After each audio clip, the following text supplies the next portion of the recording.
Muito obrigada, Sr. Presidente. Começo por cumprimentar o Sr. Engenheiro Demétrio Alves e o Dr. João Pedro Domingos. É um gosto tê-los connosco. E vou só colocar algumas questões. De facto, o parecer que tinham enviado, complementado com esta apresentação, são explícitos, só que há aqui algumas questões que gostaríamos de aprofundar. Da parte do Grupo Parlamentar do Partido Socialista, existe uma pressuposição de princípio de que a descentralização em matéria de mobilidade e transportes é uma boa notícia e, portanto, é um projeto para o qual nós temos a abertura suficiente para se transformar esta proposta de lei, de facto, em algo que seja execuível e, de facto, e que possa beneficiar quer as populações, quer a organização dos transportes. Agora, esta lei, de facto, tem aqui algumas questões complicadas, nomeadamente naquilo que diz respeito à compatibilização com aquilo que é o enquadramento legal aplicável às autarquias, aos municípios, e, por outro lado, aquilo que tem a ver com as questões do financiamento. Por um lado, existe uma evolução natural relativamente, que deve existir relativamente à Lei 1 de 2009, que criou as Autoridades Metropolitanas de Transportes, em que foi um primeiro passo relativamente à descentralização, em que se trouxeram os municípios já para todas estas competências relativamente à organização do transporte, ao planeamento, mas também relativamente à regulação, e esta é a primeira questão que eu iria colocar, que tem a ver com as competências e a forma como elas são transferidas. Nós temos uma preocupação, que aliás é reforçada até pelo parecer que o Conselho Metropolitano do Porto colocou, que tem muito de semelhante com o parecer do Conselho Metropolitano de Lisboa. No entanto, há outros aspectos que são também aprofundados e que têm a ver com o que é de facto transferido, quais são as competências que são de facto transferidas, e nem todas as competências que estavam nas AMTs são transferidas para as áreas metropolitanas, nomeadamente as competências a nível de regulação. Aquilo que acontece é que parte daquilo que estava nas AMTs não vão para as áreas metropolitanas, boa parte daquilo que estava, e por outro lado a forma como é transferido. E a preocupação é a seguinte, que é, de acordo com este modelo que está aqui na proposta de lei, as competências são transferidas para os municípios, e os municípios podem delegar competências nas áreas metropolitanas, na autoridade de transportes da área metropolitana. Bom, pode, mas não é obrigatório. E pode acontecer que também não delega. E pode acontecer, por exemplo, na área metropolitana de Lisboa, que Lisboa queira delegar competências, mas que Almada não queira. Isso por um lado. E além disso, essas, mesmo que quisessem, todas as competências são delegadas pelo mandato de quem as delega.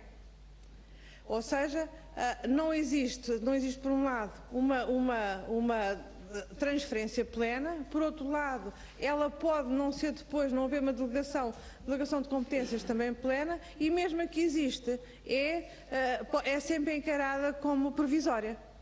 Quer do ponto de vista das estruturas que existem, quer do ponto de vista também ao delegar competências mais ou menos, com mais ou menor área, aquilo que acontece é que depois até os recursos humanos são dimensionados em função das competências delegadas, e não se pode andar a mudar a vida das pessoas, nem as carreiras, nem as competências, nem a organização do território, nem nenhum dos seus setores, em função de ciclos eleitorais, porque na realidade é isso que poderia acabar por acontecer. Por outro lado, mesmo que houvesse unanimidade e mesmo que todos os mandatos se repetissem, existe aqui um problema também de efetivas competências que esta autoridade metropolitana poderá ter, e que aliás o Sr. Engenheiro já referiu alguns dos problemas, nomeadamente a nível das criações das taxas, mas acaba por acontecer que é a própria organização do sistema de transportes e do sistema de mobilidade ficava diverso daquela que é a organização do território e dos seus gestores. e que existe uma certa complexidade. Ainda ontem, enfim, numa reunião que tivemos sobre esta matéria, com o Conselho Metropolitano do Porto, referiam, mesmo que exista vontade, a legislação impede que a criação de entidades e a contratação de pessoal para essas entidades seja compatível com os prazos que aqui são expressos. É impossível, é fisicamente impossível, é juridicamente impossível nós termos, de facto, uma autoridade